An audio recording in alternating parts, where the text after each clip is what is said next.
Greetings, St. Luke friends. I'm speaking to you on Thursday morning. You'll get this message tomorrow on Friday. And of course, last night we all watched and experienced the horrible events in our nation's capital building. Words matter. What people say matters. When I was elected a bishop, I had two pieces of advice given to me. One was, people will watch where you put your body. In other words, where you show up is a disclosure of your values. And the other thing is, you have to imagine every time you speak, now that you're a bishop, that there's a 100-foot megaphone attached to your voice, because people will listen, act on, and invest all kinds of things in anything you say. Well, words and caused what happened. Words not only yesterday, but consistent words of division, of us first and the hell with the rest. People with Confederate flags walking through our capital. People who espouse white supremacy. It's hard to remember, but worth remembering, that all these words, this cacophony, isn't the last word. In the beginning was the Word, and the Word was with God, and the Word was God, and without that Word, nothing was made that has been created. And the Word became flesh. Yesterday was Epiphany, and yesterday afternoon and last night was an epiphany, an aha, about what we've become, but also maybe an awakening in its own way, God willing. But the day started much differently.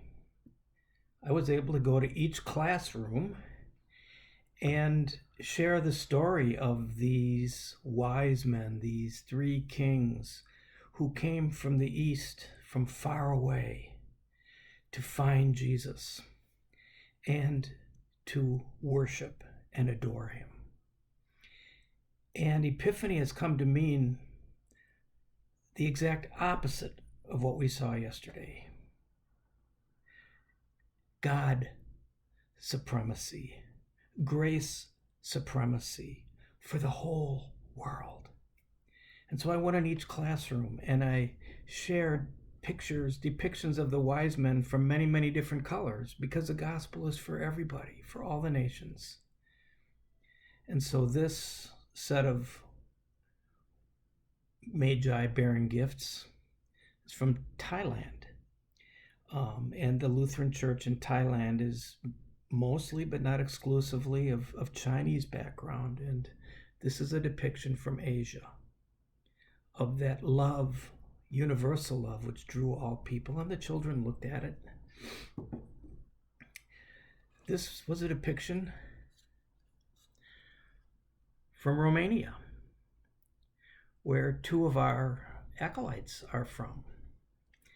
So it's a picture from Europe, a depiction of the wise ones.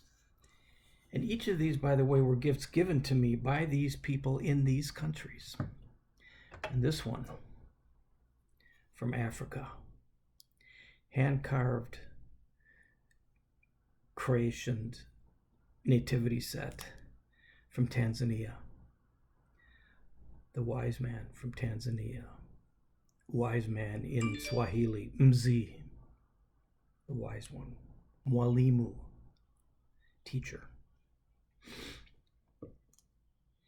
And so we have a gospel and a God that breaks through all of these ways we try and divide ourselves, the way we try to declare our own superiority.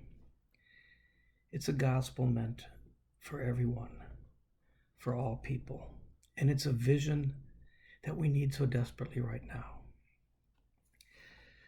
So I want to invite you to a virtual book launch this coming Sunday at 7 p.m.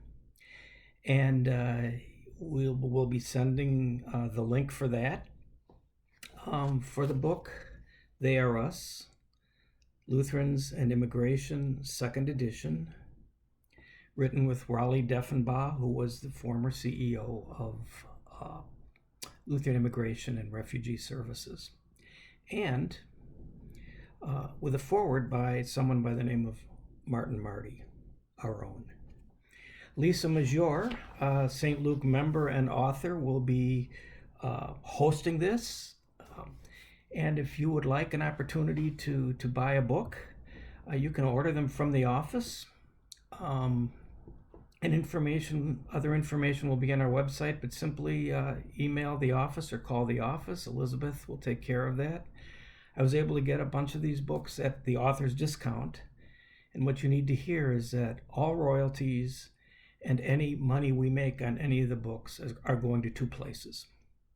One is Lutheran Immigration and Refugee Services, and the other is our Lutheran ministries at the border relief ministries of the Southwestern District Synod of the ELCA, Southwestern Texas Synod. So let me read a short piece from the book. When the pastor and leaders of Salem Lutheran Church in Bay Ridge, Brooklyn, a church of Danish origin, handed the keys, the checkbook, and the registry of the congregation and its 103 years of pastoral acts to Pastor Hutter El Yatim and the leaders of newborn Salam, Arabic Lutheran Church, a people in exile received a path to permanence and full inclusion.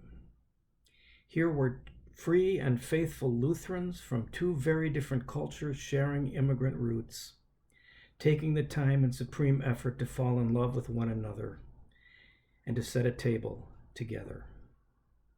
A path to permanence and inclusion is not just a legislative value, but a spiritual gift. The folks at Salem said, "Take care of our heritage." And the folks at Salam replied, "The church you cared for is in good hands." These brothers and sisters had walked together through the pain and exhilaration that comes from letting go of the familiar and comfortable and being grasped by the transforming power of the gospel. This experience reminds us that every congregation must be ready to surrender the church of their past in order to be open to the church of God's future. We understand this call in the light of God's promise to Abraham and Sarah. "I will make of you a great nation, and I will bless you, and make your name great, so that you will be a blessing. And in you all the families of the earth shall be blessed." Words matter.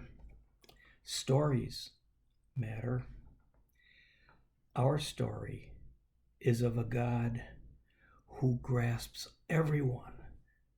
And on this coming Sunday, we will remember that our story is about the Word made flesh, who went into the Jordan River with John, who was baptized, and then who heard what we all hear at our baptism and what God intends every child of God to hear. "You are my beloved." Please rest in that in these chaotic days. God is with us in the midst of it.